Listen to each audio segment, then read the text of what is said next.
Join us this month as we cover how the COVID-19 virus impact the cloud community and technology, how security and capabilities is being tested and failing for the cloud, how traditional infrastructure has been ineffective compared to cloud during this crisis, and how everybody's privacy is now at risk. We'll be exploring all this and more over the next 10 minutes as we recap the last month in the cloud space.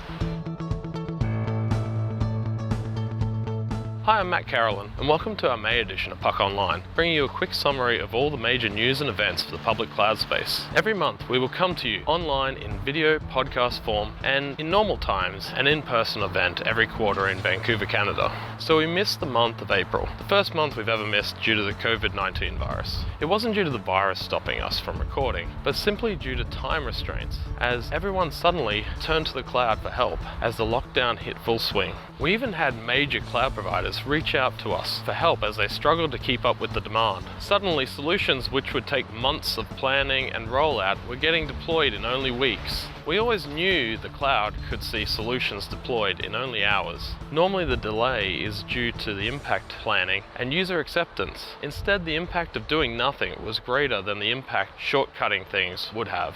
Always following best practices and security frameworks also helped us to roll out solutions fast and with confidence. So with that, this month's cloud news has an obvious focus on COVID-19 and its impact on the cloud community. So let's start with collaboration tools. Zoom has been struggling due to the increase in demand and focus. The demand increased from 10 million users to 300 million in only 3 months. Even with the negative press, they have still seen a growth of 100 million users over the last 3 weeks. To meet demand, they started routing calls outside of the region they were taking calls from through China. This and a few other security concerns caused many companies and governments to start banning Zoom. Of those security concerns, several flaws were found, such as attackers able to steal Windows system login details, attackers able to get Mac user microphone and camera access if they were using Zoom, and Zoom weren't providing end-to-end encryption as previously claimed. Also, a new term popped up, which was called Zoom bombing. This saw people crashing public Zoom meetings to disrupt out of boredom due to the virus lockdown or promote some activism. This issue, however, is more so due to organizers not changing the default settings which allow anyone to share content. Zoom's CEO made a statement apologizing for the issues and has vowed to double down on security and win back business trust.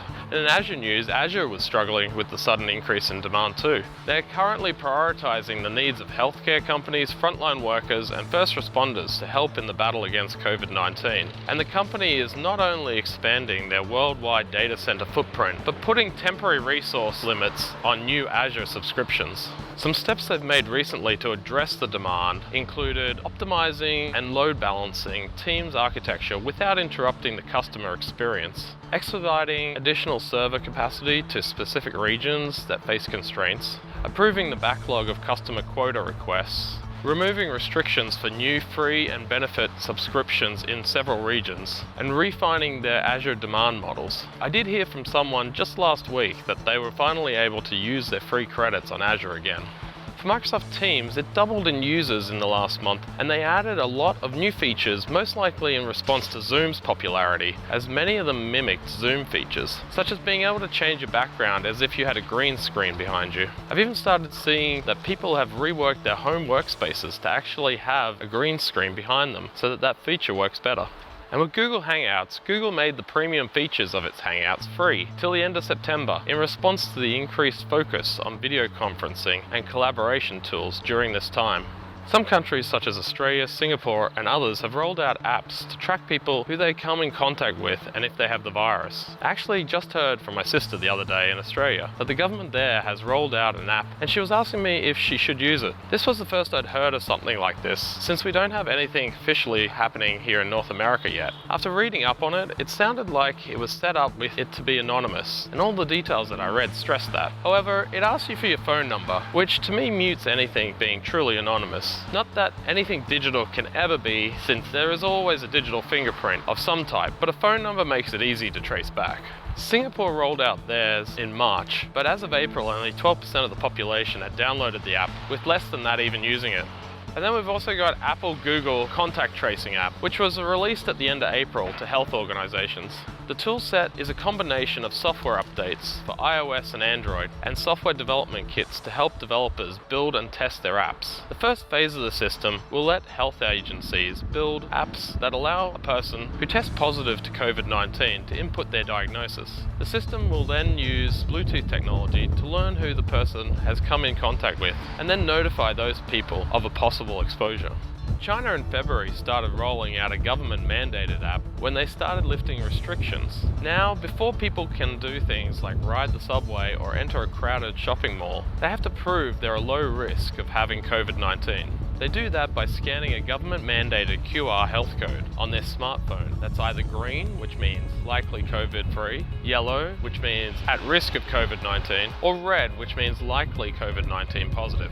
In South Korea, they don't have an app, but they do, when someone tests positive to the virus, they text everyone who lives near that person and they post it on their website. They don't publish the person's name, however, but they do publish details such as the person's age. Some have argued that this could lead to stigma around being tested for the virus and discourage people from doing so. And the UK government is reported to be developing something too. I think the only concern I would have around this is around privacy. In recent years, we've seen both companies and governments abusing our trust when it comes to online privacy, and I'm sure this will come to haunt us all when it comes to the adoption of tools like this. Hopefully this doesn't open the door after the pandemic for governments and companies to increase their tracking and surveillance of citizens and users. If we look at history, it doesn't look good. For example, the US Patriot Act, which broadened surveillance due to 9/11 attacks, is still around 20 years later. And Google created a COVID-19 website. Click the link below. It's nothing fancy though. It's really just a one-pager listing links to information about the virus. This seems to be the response to pressure put on them by Trump announcing that they would have a website up in a few days.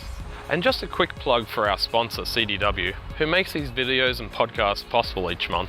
CDW has been involved in enabling many organizations in this hard time to enable their users to work from home rapidly while keeping security in mind. Solutions for end users like collaboration tools such as Microsoft Teams, remote desktops such as AWS Workspaces and Windows Virtual Desktop Services, or back-end solutions such as migrating critical servers to Azure and AWS to reduce or remove the need for IT to physically visit server rooms, and remotely being able to transform backup and DR solutions to be 100% digital and off-site to the cloud, removing that dependency on physical media such as tape, which relies on a person to regularly be on site to remove and take off-site. Now, as we start to think about life and work after the pandemic, CDW are also helping clients prepare to be agile, secure, and budget-friendly so that these rapidly implemented knee-jerk solutions are improved or rolled back in a way where they will be ready for next time. I think work from home will be a new topic raised during disaster recovery conversations going forward, alongside questions about RTO, RPO, failover process, smoke testing, things like that. It'll be interesting to see after the pandemic how many companies embrace a work from anywhere workforce. And in wrap up, obviously due to the virus, we've had to cancel all our in-person events in Vancouver and Seattle. However, we'll still be continuing with our monthly video and podcasts. As well, we are planning to host some webinars and create some videos around solutions that relate to enabling organizations to more effectively work from home. So let us know in the comment section what you'd like to hear about. Feel free to comment about my awful haircut that I did on the weekend myself and my lack of sleep. For all this content and more, make sure to check out www.publiccloud.ninja. If you think we've missed anything, let us know in the comment section. Our next episode will be in a month's time, so make sure you subscribe so you get notified. Till then, stay safe and keep challenging yourself.